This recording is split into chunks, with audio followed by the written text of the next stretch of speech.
Hey guys, just wanted to go through these learning targets that you're going to be doing for the next couple of weeks so that you understand what kind of the expectation is there. So when you hop into Canvas and you go into the modules, you'll go into this week for April 6th through the 10th. Learning target number 1. So you'll see you have a learning target every week. And so I just wanted to make sure that you understood kind of what to expect there, what that actually means, and so forth. Also, while we're here, you can see that today we have learning target number 1. Tomorrow we have the pedestrian exit slip. So it's a lot like the Harrison Bergeron situation. You're going to read this short story called The Pedestrian, and then you'll answer the essential questions, and that's today's assignment. Then tomorrow you'll take a quick quiz, really simple, just like last week, and then you'll do a reading check on Thursday, and that just looks like this. So what book are you reading? Did you reach your goal number 1? And remember, that's from last week when you put together your reading schedule based off of your baseline reading. If no, what are your plans for getting back on track? What is currently happening in your book, both plot-wise and to your main characters? So that should be a little bit longer. We're looking for 3 to 5 sentences. If you know, at this point, what is the main conflict in your book? Do you know? So if we go back to that example from the Hunger Games that we talked about, at this point we might know that Katniss is going to the Hunger Games. And also that the Hunger Games are a situation where teenagers kill one another, which seems like a rather big conflict. So you could include that there. Another lovely selfie with your book or ebook, and that gets you a point. Each of these gets you a point. It's a 5-point assignment. Very simple. Anyway, okay, so now on to learning targets.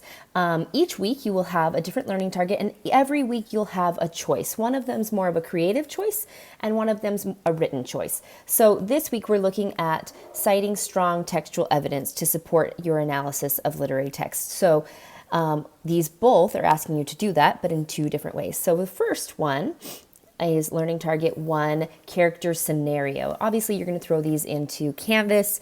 Not into Canvas, excuse me, into Notability to fill them out, and then you'll turn them back in here. But so, the grocery cart character scenario. Directions. Choose one character from your novel. Hint, it should be a character that you know a lot of information about, probably the main character.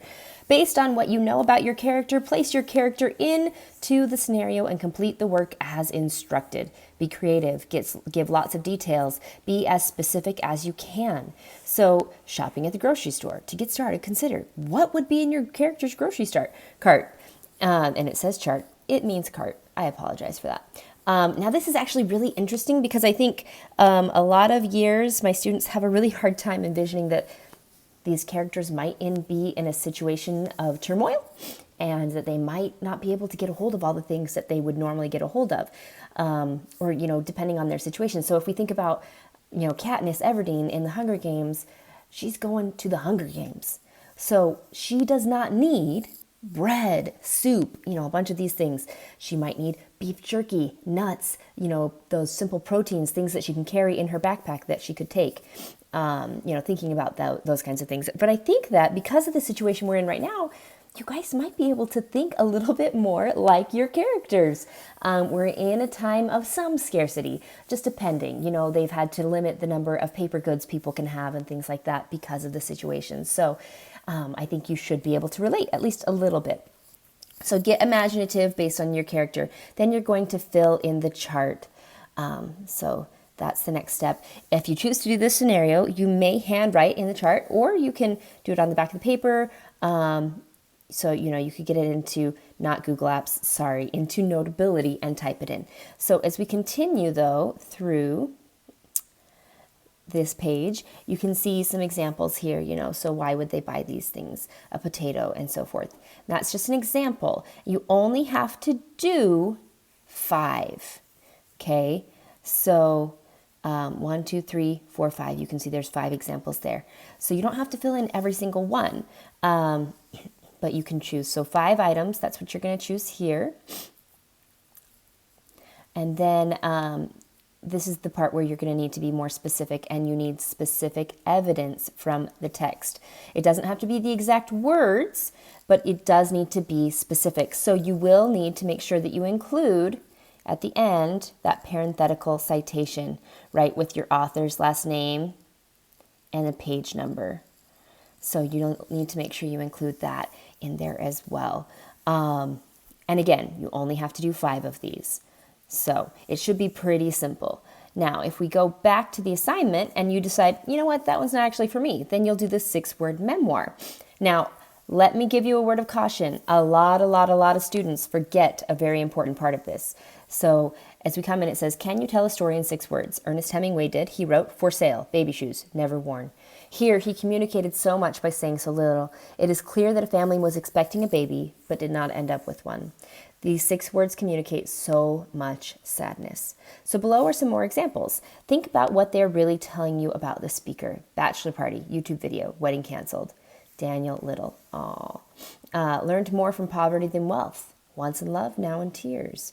The inevitable triumph of the nerds. Saw the world, now where's home? Thousands of acquaintances, very few friends. Lived a dream, riding a skateboard. Painful nerd kid, happy nerd adult. First comes love, then comes stalking.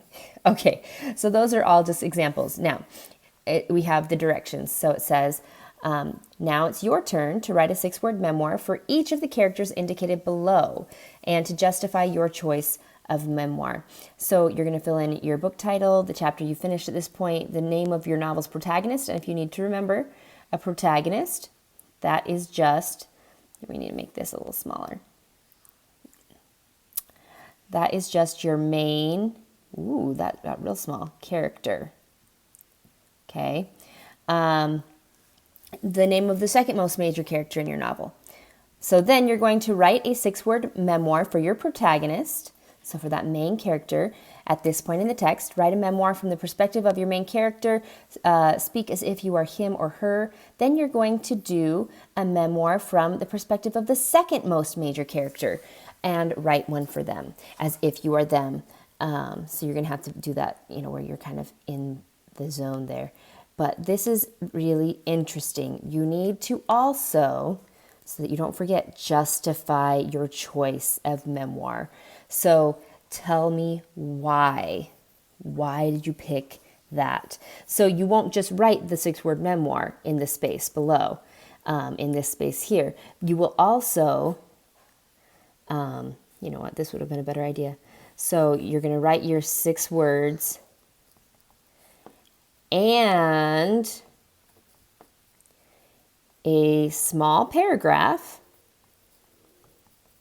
which ends up being 3 to 7, or 3 to 5. We'll do 3 to 5. That'll make you happy.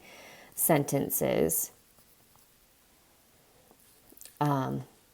explaining why. Okay? So that'll be really, really important. Make sure that you do that. Otherwise, you will miss points on this for sure. Okay? Once you do one or the other of these 2 learning targets right here, then you turn it in and you're done for the day. And like I said, we will have a series of these learning targets each week. You will always have a choice. Do one of the 2 options and get those turned in. And that is how you'll earn those points. All right, guys.